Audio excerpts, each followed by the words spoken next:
한국인과 네안데르탈인. 4. 지구의 지배자 인간. 4. 수색유인원 이론이 힘을 받은 것은 사바나 가설에 반대되는 이론을 자연스럽게 흡수할 수 있기 때문이다.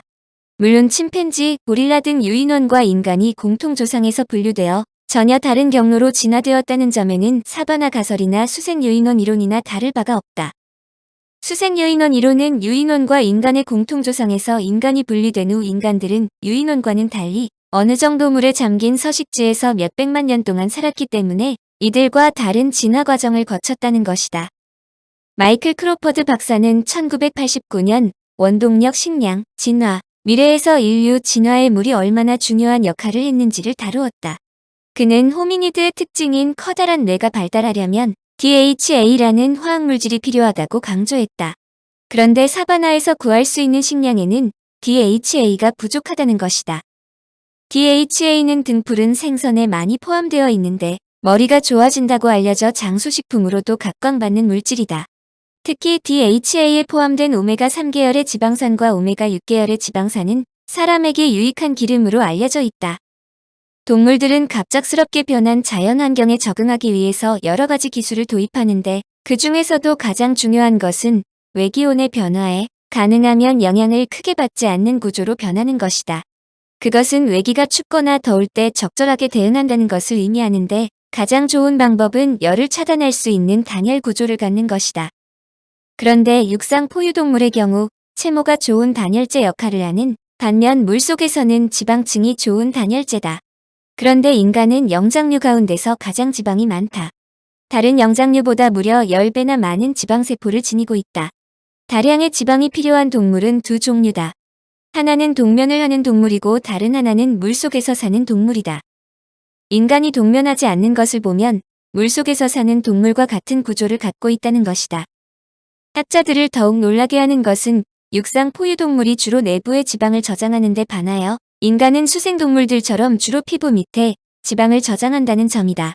이런 형태의 지방은 사바나 같은 환경이 아니라 수생환경에서 발달했다는 것이 보다 합리적이라는 설명이다. 이 이론은 약 500만 년 전 아프리카에서 일어난 대홍수의 산물이라고 추정한다. 갑작스런 서식지 변화가 초기 인류들을 새로운 방향으로 진화하도록 강요했고 그 결과 현재의 인류가 탄생했다는 것이다. 그러나 수색유인원 가설에 반론이 없는 것은 아니다. 가장 큰 지적은 물속에서 인간이 성공적으로 적응하고 있는데 왜 물을 버리고 육지로 상륙했느냐는 것이다.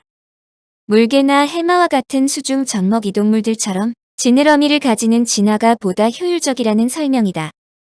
현재 수생활을 하는 많은 다른 종류의 동물들이 영장류와 같은 신체적인 특징을 지니고 있지 않는 것을 볼 때 영장류의 앞에 설명한 특징이 반드시 물속 생활과 연관된다고 단언하기 어렵다는 설명도 있다. 더군다나 이를 증명해줄 뚜렷한 과학적 증거가 뒷받침되지 않아 이 이론은 잠복해 있는 상태로 볼 수 있다. 차별되는 유전자 조절 방식. 근래 과학기술의 총아인 DNA 분석은 매우 놀라운 사실을 알려준다.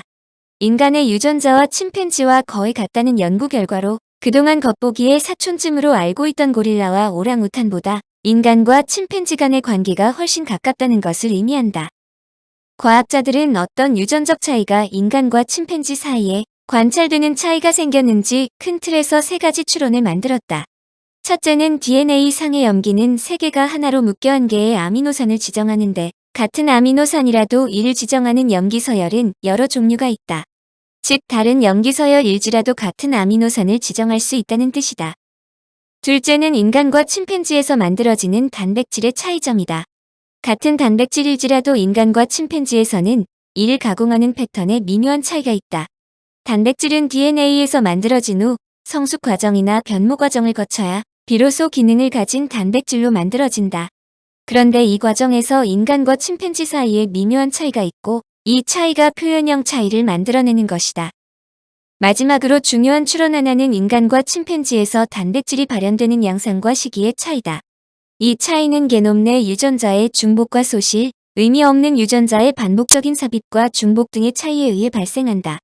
이런 추론에 대한 확인은 인간을 포함한 침팬지, 고릴라 등의 게놈을 정밀히 분석하고 비교함으로써 보다 정확하게 알려질 것으로 생각한다. 학자들은 유사한 유전자가 많음에도 천양지차의 행태를 보이는 것은 유전자가 조절되는 방식이 다르기 때문으로 설명한다. 미국 콜드스프링하버 연구소의 아담 지펠 교수는 인간과 침팬지, 히말라야 원숭이 등 세 종의 영장류에 대한 연구에서 유전자 조절 증강자와 촉진자로 불리는 조절 DNA에 초점을 맞췄다. 촉진자들은 유전자의 상류에 자리하고 있어 발현 스위치가 켜진 유전자들을 위해 활성화되도록 되어 있다. 유전자 조절 증강자는 이들이 조절하는 유전자의 상류 및 하류의 다양한 거리에 위치할 수 있다. 증강자는 촉진자보다 유전자 몸체에서 훨씬 멀리 떨어져 있을 수 있으나 유전체를 포장하는 염색질의 고리 모양 구조 때문에 유전자 가까이로 올 수 있다. 때때로 여러 증강자들은 다른 환경에서 다른 조합으로 주어진 유전자의 활성화에 관련된다. 아담 지펠 교수는 단일 세포 형태인 면역 시스템의 CD4 플러스 T세포를 연구해 새 영장류 종에서 세포가 정지 상태에 있을 때와 활성화 상태에 있을 때의 RNA 복제 수준을 비교했다. 실험 결과 CD4 플러스 T세포에서 세 종의 유전자 활성화 상태는 비슷했으나 유전자가 조절되는 방식에 매우 흥미로운 차이가 있었다. 지펠 교수는 증강자 무리가 하나로 뭉쳐 표적 유전자 발현에 공동으로 영향을 주는 것에 특히 주목하며 다음과 같은 사실을 발견했다. 이렇게 뭉치는 앙상블들은 크기가 다양하다.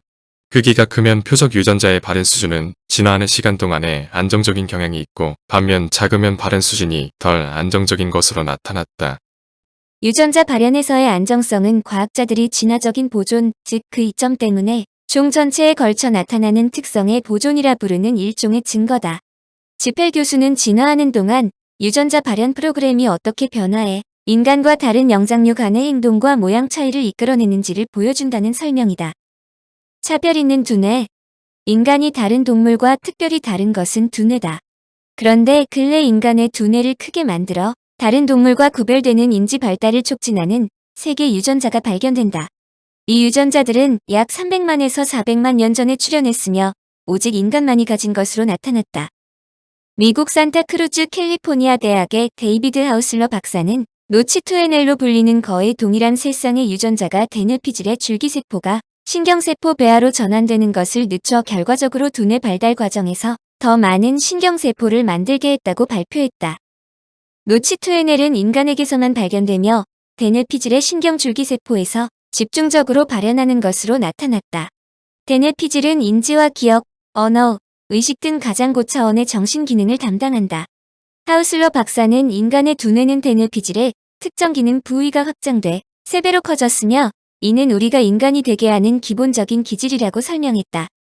인간에 가장 가까운 고릴라와 침팬지의 경우 노치2NL의 비기능적 버전을 가진 것으로 나타났다.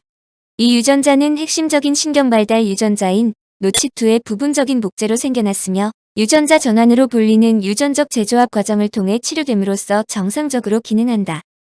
이들이 중요한 것은 이 시기가 300만에서 400만 년 전으로 인류의 두뇌가 커지기 시작한 무렵이다.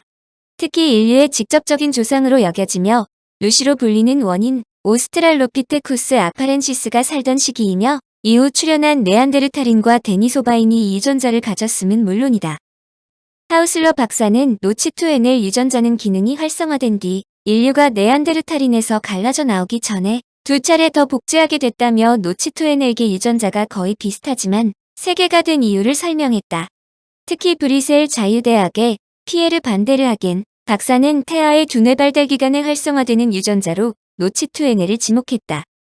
반데르하겐 박사 연구팀은 인간의 대뇌피질 발달 과정에서 활성화되는 인간 특유의 유전자 35개를 찾아냈으며 이중 피질의 줄기세포로 신경세포를 생산할지 아니면 더 많은 줄기세포를 만들지를 통제하는 과정에서 노치2가 중요한 역할을 한다는 점에서 그 손격인 노치2NL의 역할에 주목했다. 똑바로 서서 걷는 것과 크게 늘어난 뇌의 용량, 잘 발달한 언어는 인간이 인간답게 진화하는 것을 도와주었다. 엄밀히 말하면 2발로 서는 것이 사람과 동물로 적응하는 첫 단계였다. 그것은 아마도 환경의 변이에 따른 결과로 보인다. 뇌 용량의 증가는 아무리 강조해도 지나치지 않다. 오늘날 인간의 뇌의 크기는 1400에서 1500cc인데 침팬지의 뇌는 400cc에 지나지 않는다. 침팬지의 뇌는 오스트랄로피테쿠스의 모든 종류의 뇌 크기와 비슷하다. 사람 속으로 진화하면서 크기가 늘어난 것은 오직 뇌뿐이다. 더욱 중요한 것은 뇌의 구조에 일어난 변화다. 그 이유는 인식, 학습, 지능, 통합 능력이 모두 대뇌피질 안에 있는 뇌수의 발달과 연결되어 있기 때문이다. 대뇌피질은 옆으로 나누어져 있는데 그 옆도 부위에 따라 기능이 다르다. 이런 뇌의 구조는 인간의 진화에서 세 번째 단계인 언어에 영향을 미쳤다. 두개골 안쪽 벽의 뇌 형태를 볼 때 호모 하빌리스의 뇌가 이미 특수 기능을 가진 부분으로 나누어져 있었던 것은 사실이다. 후대에 태어나는 네안데르탈인과 직립 원인의 발음 기관을 재현하고 발음 잠재력을 모해 실험한 결과 이들은 중요한 모음을 발음하지 못했다. 그들은 후두가 이상하리만큼 깊은 곳에 자리 잡고 있었기 때문에 발음하기에 적합하지 않았다. 그런 구조는 상당히 불리했다. 숨이 막힐 위험이 높고 호흡도 어렵게 만들기 때문이다. 진화론적인 관점에서 볼 때 언어 기술이 얼마나 중요했는지를 단적으로 보여주는 대목이다. 일부 학자들은 인간의 과거가 생각보다 똑부러지게 알려지지 않는 것이 많이 있다는데 신비가 들어있다고 설명한다. 인간의 진화를 말끔하게 설명해 줄 공간은 많이 남아있다는 것이다. 과학은 이래서 재미있고 또 연구할 가치가 있다고 생각된다. 많은 사람들이 이에 도전하기 바란다. 청취자에게 원하는 것은 1. 구독 2. 좋아요